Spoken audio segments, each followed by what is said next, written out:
Lacrosse community, my name's Ryan Berns. I'm the founder of the Lacrosse Leadership Institute. It's our mission to empower all those that love lacrosse, to recognize the skills you gain from the sport, to ultimately live your best life possible.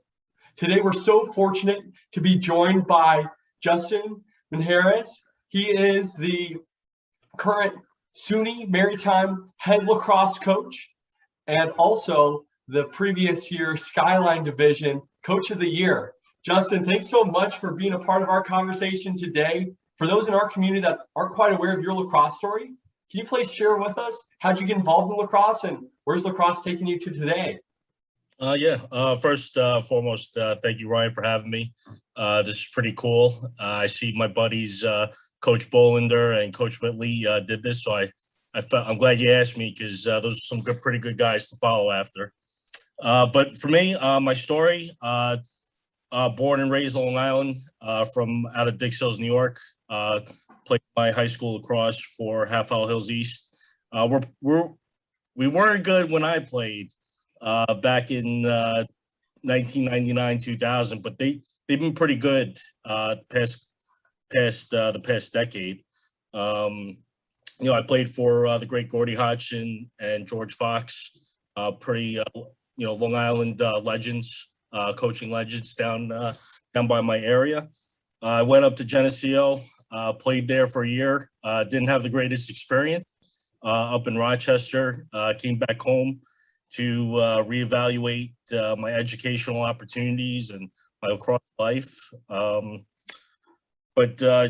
there, I stopped by to say hello to my high school coaches, and next thing you know, they asked me if I can coach the JV team, and that was in 2002. I caught the coaching bug, and I was coaching there from 2002 to 2008. Had a lot of great group of guys, the neighborhood guys, some of the guys that I'd be playing basketball with, over the summer. But it was a pleasure coaching them. But after 2008, I took a pretty big break in coaching. I went into business with my cousin in a dry cleaning business in Huntington, and we did pretty well. But in 2014, one of my former players from my first team that I coached at in high school, he asked me if I wanted to come coach at Maritime with him, and I had no idea this school existed. It's in New York City. No idea that I was driving over the Throgs Neck Bridge and there was this great college in New York. And I came on my first visit. I said, "This place is freaking beautiful. This campus is awesome." And no idea that this was a boat school where you learn where our students learn how to drive ships or work in an engine room. No idea. So I was the fourth assistant. 2014, came every day for free, and still doing my business on the side. And then as some coaches left, to move on to other opportunities and other jobs, I stayed. Ended up being the fourth assistant to defensive coordinator within 3 years. I'm still thankful to Dan Lawrence for giving me my first coaching job. So I took a 6-year break from coaching. So to go from high school to coaching and not coach within in that 6-year period, I'm very thankful that he took a shot on me. And I guess I really parlayed that into a head coaching job, because we started getting successful and Coach Lawrence started getting some opportunities, and he's at the D1 level now, coaching over at Monmouth. So he left and I took over in the fall of 2018. And it's been great since. We won 2 titles here in our Skyline Conference, which is awesome. I like to think that Maritime is on the national map now, with the success of winning our conference and making it to the NCAA tournaments, getting smacked up by Salisbury in 2019. But it was all a great experience, and it still is. And we're building something awesome here, and I'm just glad that I'm still a part of it. Justin, it's phenomenal to hear how lacrosse has been a part of your life for such a long time, and you're able to weave in and out of playing lacrosse, non-lacrosse, find it again, play at a really high level, and then coach at a really high level, and bring it back on the map. One thing I forgot to mention at the start as well is your involvement with the Philippines Lacrosse Association. So can you share a little bit about that as well, please? Because that's just amazing. Yeah, so Philippines Lacrosse is kind of like my little baby, my little passion project. Back in 2010, I'm with my parents in the Philippines. We usually go back there, every other summer, or we usually go back on the regular either way. But I'm on my way to the airport. I see a bunch of kids playing basketball, soccer, with no shoes on, and I'm like, these guys are fast. They should probably play some lacrosse. So that's where kind of like my idea of like, all right, I think we need to bring lacrosse here in the Philippines. And I go back home. I do a Google search of Philippines lacrosse, and I see that there are other guys that have the same ideas and the same passions that I had. Shout out to Ron Garcia and Josh Shakut.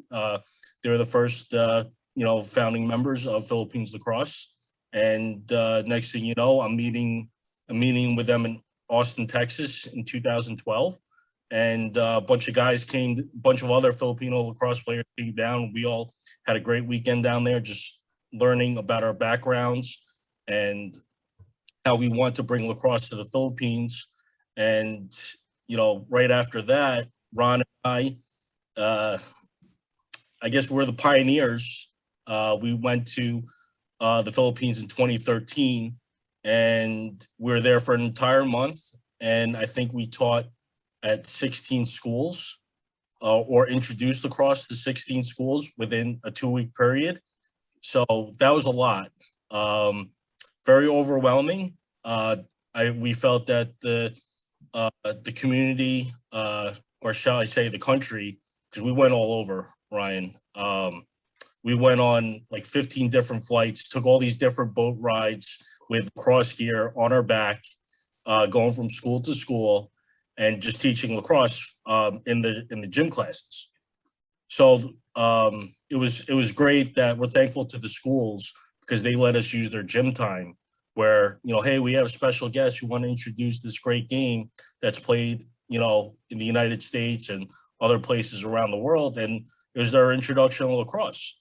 And basically it's stuck. Like 4 or 5 of those schools are still playing today. And they've been basically our feeder program for our national team. And hopefully, the past 2 years have, obviously, with the whole COVID, we're set back 2 years, but, we're making great strides after our World Game appearance. We finished 10th in the world in Israel. And that was something special. People back home felt inspired. And, we had an ESPN game against Israel. So that was a worldwide broadcast. So some of the players over there got to see, and they wanted to be the next Mario Ventiquatro, the next Dan Morris, and it gives them hope. And we wanted to capitalize on that. But, with the whole COVID thing, we couldn't travel over there and couldn't keep up with, teaching and bringing it to other schools. But, things are getting better, and hopefully this summer will give us another opportunity to keep it going. Oh, that is so cool. I think it's a testament for the sport of lacrosse where you can go and you can show it to kids wherever they are. They fall in love with it and it can stick. And also a testament to your guys' work ethic to do that many intro to lacrosse in a span of a few weeks is just incredible. Yeah, when we first started come up with this idea, like, hey, bringing lacrosse to the Philippines or my other counterparts in the other countries, I don't think we didn't realize how it was going to take over our lives. Like, we're not getting paid for this. We're paying for flights out of our pocket. We're paying for the shipping out of our pocket. All the donations that we get from the United States, we're paying out of pocket to send over to the Philippines or to Israel, wherever it is. But it's really turned into a full-time job when you're really involved. we're doing Skype calls at midnight to compensate for the time change in the Philippines. So it's pretty cool. But I just hope that we're able to get back to it next summer. Well, definitely hope you guys do as well, because you're making a huge impact at the world stage, which is unbelievable, and you really ramp things up. When you look at your vast lacrosse experience from playing, coaching, international levels, do you have a highlight or a pinnacle moment, or are there a couple moments that really stick out to you? That's a loaded question, Ryan. So after we won our first title here, my goalie, my MVP of the championship game, he asked me what was better, finishing top 10 in the world or winning the first championship Maritime has seen since 1986. I don't honestly, I don't remember what I told them, but right now I think winning our first championship in 35 years here at college was something pretty special. I mean, don't get me wrong. I mean, being on ESPN in the Philippines and whatnot, we had a special group of players there, and the talent was at a really high level. But with Maritime, if you followed us, we were pretty bad. We got pretty good in a short period of time, and that's something my coaches and the players and myself are very proud to be a part of. And it's been growing since then. I think that shows just the growth that you've had and the impact you can have on people around you to see that. Can you talk a little bit more about how you were able to turn a program around and ultimately win that conference championship? And so I guess it goes back to, when I was the fourth assistant here. We were 3-13. We're pretty bad. I had no idea. Again, goes back to my point. I had no idea about this school. I thought I was just coming here to teach X's and O's. And, I know one day I came here early just to avoid the traffic. And the seniors at the time gave me a tour on campus. And we have a training ship here. It's where our students go. They do a semester at sea, and they learn all the ins and outs of how a ship works. And, they travel to Europe, they travel to the Caribbean. So it's pretty cool. And they're usually out for, anywhere between 45 to 90 days during the summer. But, I'm walking on the ship. I'm like, wow, this is like the coolest thing ever, And then they tell me like, yeah, we all have job offers and stuff like that. I'm like, what? Like, you guys didn't even graduate yet. And how do you have these jobs already? So I remember going home that day, saying like, all right, I think we could build something pretty special here. If we could find, some players in the hotbed of lacrosse, the Northeast, which is where we're located, find some guys to believe in our vision, and walk out with close to six-figure jobs before the age of 21. I think we're going to do something great. And, was it 2020? Yeah, so 7-8 years later, our vision's here. And right now, we're looking to expand on that, looking to get on the national level. We're close, but these are the new challenges that the current players have. Back then was trying to, recruiting a player back then was asking, hey, can you buy into what we're trying to do here? Produce hardworking lacrosse players on and off the field. Now it's like, hey, can you do that? And then what can you do to expand our program? Can you help take us to the national level? Can you help us be national ranked? Can you help us get past the first round and maybe upset a Salisbury or a Tufts or something like that? So it's almost running itself right now with the success, because winning with the winning we've been doing, it's easy to attract the kind of players that we're looking for. But no, it's been a great ride. Well, it sounds like you guys have an amazing offering when you're able to graduate with such a great job already locked in early. That was something I felt so fortunate about for my college experience, was having that job early and just enjoying senior year of playing at a really high level. But for you, and taking this team and ultimately having your sights set higher. How do you go about leading the team, or what does leadership mean to you, Justin? Leadership for me, right now, I'm a big leader by example type of guy. Um, one of the first things I did when I became head coach was I did mandatory study hours, because here, academics is very rigorous. Most of our players are taking 20 credits and above, so they can finish within their 4 years here. And at that time, I was I went back to grad school. I was finishing up at Adelphi with my master's. So I said, all right, we're all since I'm back in school, we're all gonna be studying together, guys. So we did that 2 days a week, 2 nights a week after practice. And it led to having our team GPA over 3.0 for the first time ever. So that's, so ever since then, like, all right, I think leading by example for us is a big thing. If they see myself or their fellow teammates doing the right thing on and off the field, and not, doing and staying away out of trouble, will lead to good things. I rely heavily on my seniors, since they know what I expect out of them. For example, if they, I know some times during my time here, some seniors would be out there shooting by themselves, and, they'd be upset, like, how come I'm the only one here? It's like, I don't know, maybe you should just ask, or, be proactive about it.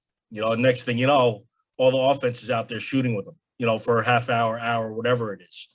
And then that's the stuff that translate on the field, with the winning that we've been doing.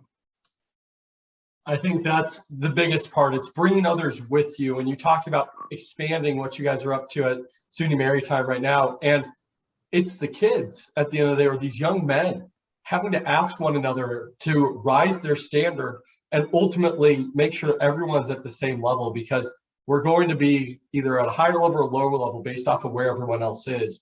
So if those seniors are willing to ask, and sometimes it seems so simple, right? To Right. just ask someone to join, but sometimes you just don't think about it. It's like, well, I'm out there, they should know. Yeah, because that's one of the things I'm also trying to promote here, or trying to teach. You got to be proactive, right? Like, if I wasn't willing to be the fourth assistant and come here every day for free, I wouldn't be coaching today.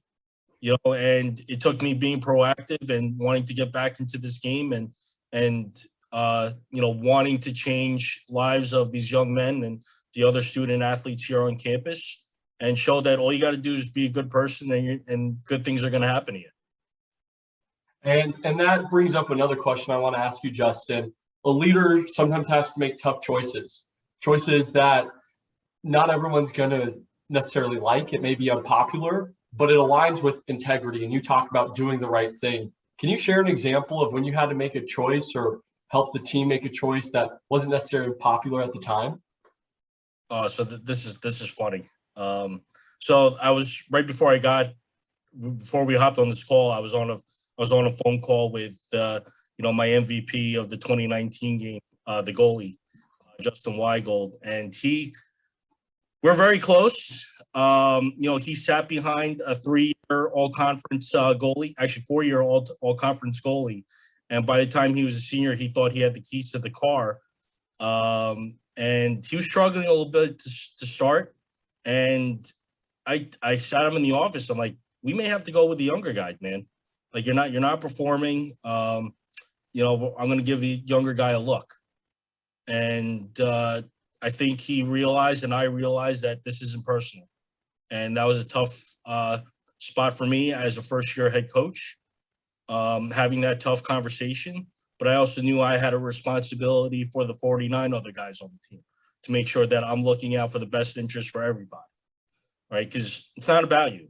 It's about everybody. This for the goals that we want to do and the stuff we want to accomplish, it's going to be about all of us. And but the long story short, Justin Weigel figured it out, and he became an all-league goalie and MVP of our championship game. And that's something that he should be proud about, and that's something I'm proud about. Because, I'm pretty sure there's probably some coaches out there who don't want to have that conversation, or, because that's a tough one, and especially with goalie, because it's only one goalie could play. It's not like defense or attack or midfield where you have like a rotation of 6 midfielders or whatever it is, but only one could play, only one person could be happy. But whoever is behind that goalie, they better be ready, because you never know. Absolutely. You always have to be ready to step on the field. But like you said, I'm not sure how many coaches have that conversation. And it's so critical. I think communication is one of the biggest points in terms of relationships that we have and building trust and having that camaraderie of a team. So being able to sit down and have that conversation, though it may have been difficult for Justin to hear at the time, it seems like it really paid off in the end. Oh, thank God. I mean, if he didn't have 19 saves in the championship game, I I don't even know if I'd bring him up. Well, Justin, I appreciate you so much sharing your story about lacrosse and leadership.